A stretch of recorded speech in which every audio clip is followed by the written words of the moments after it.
Are you thinking of starting a business as a franchisee? Do you believe that being a franchisee is a sure way to succeed in business? Are you frustrated that franchises are so expensive? Well, in this episode, we'll talk about your concerns as we discuss how to choose a good franchisor. Hi, welcome to Mami Negosyo's Business Tips number 42.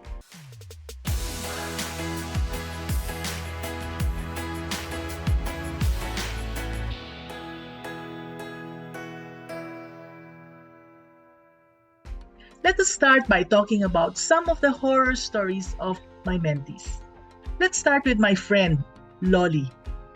Lolly is now my mentee, but it didn't start that way. She actually was a friend of a friend. One day I visited my friend and saw an abandoned food cart in her garage. So I asked her, "What's that?" "Oh," she said, "it belongs to my friend Lolly. Her food cart business failed and she left it here while she looked for a buyer." Eventually, she introduced me to Lolly one day, who told me what happened.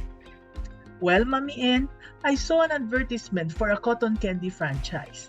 Now, since I'm a teacher, I thought it would be a good idea to put it in the school canteen where I teach. So I bought the franchise. It was good for a while," she said, "when the food cart was new. I sold a lot, but then later my sales went down, and so I decided to stop it." So I asked her, "How about the royalty?" "What royalty, Mami N?" Lolly asked. You mean no royalty? If none, what kind of a franchise is it? How much did you pay them?" "Oh," Lolly said, "I paid 50,000 pesos. "Oh, and what did you get?"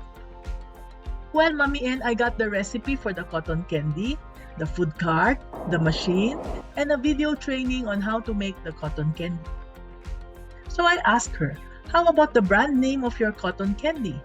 "Oh, we can use any brand, Mami N. This is why mine is called Angel's Cotton Candy." And where do you buy the ingredients?" I asked. "Oh, they said I can buy it anywhere because it's just sugar, flavoring, and coloring. They also said that it will be more expensive if I buy it from them because of the shipping cost since I'm in the province and not in Metro Manila." Now, my mentee Lolly was clearly victimized by a fake franchise. After I explained to Lolly that it was a fake franchise, she became my mentee and her business is now growing well. It's actually another business, but we'll get into that some other time. Now, what I'd like you to do is to meet my second mentee for today. Let's call her Alali. "Mami N, I want to help people, especially OFWs." That's what Alali told me. "This is why I became a franchisee of Company ABC. Let's not name the company for delicadesa's sake, okay? Okay, so what's the problem?" I asked her. "Well, the franchise has 3 ways for us to earn. One is to recruit people to be my downline, one is to recruit riders, and another aspect is to sell the many food cart products that they have, like siomai." "Oh, that's good," I said. "I don't see any problem." "Well, Mami N, I tried selling siomai and some other products, but I'm not making much. I feel like I'm wasting my time. Then I tried recruiting riders, but it has been difficult. That's because they have high standards and riders in our city are usually taken already by the bigger brands. So the only lucrative way for me is to recruit downlines. And when I recruit, I get a huge amount right away from the registration fee that they pay. So Mami N, I now focus on just recruiting and not doing the other things anymore because I make money faster that way. And my problem now is that my downlines are my friends who do not want to recruit, and so they are not able to earn. They now tell me that I scammed them into an MLM or network marketing rather than a franchise." So Aleli asked me, "What is a good franchisor, Mami N?" "Well," I said, "to me, a good franchisor is a company like the Jollibee Food Corporation. I'm not saying that others like KFC and the likes are bad. I'm singling out JFC only because I have experience with them as a franchisee. Let me share with you 3 points of how I experienced dealing with JFC as a franchisee of Chowking. Firstly, when you apply for a franchise, they are not really interested in just collecting your franchise fee. What they're interested in is a long-term partnership with you. What does it look like? Firstly, they will not jump at the money right away. Yes, they will discuss the approximate investment with you, and if you agree, they will do a site check to see if your site is feasible. If it's not, no amount of money that you have will convince them to give you the franchise. I suspect that they will even do a background check on you before they even do a site check. Now, if I were them, I'm sure that they would have to determine first if you would be a good partner. Are you trustworthy? Can you do the work? What's your track record? Then after the site check, they'll do a market study and run the numbers before they'll give you a projection of your finances. You see, how many years will you get your ROI? You will know it at that moment. Do you see how much preliminary work they will do before they get into partnership with you? Now compare this with the experiences of Lolly and Aleli.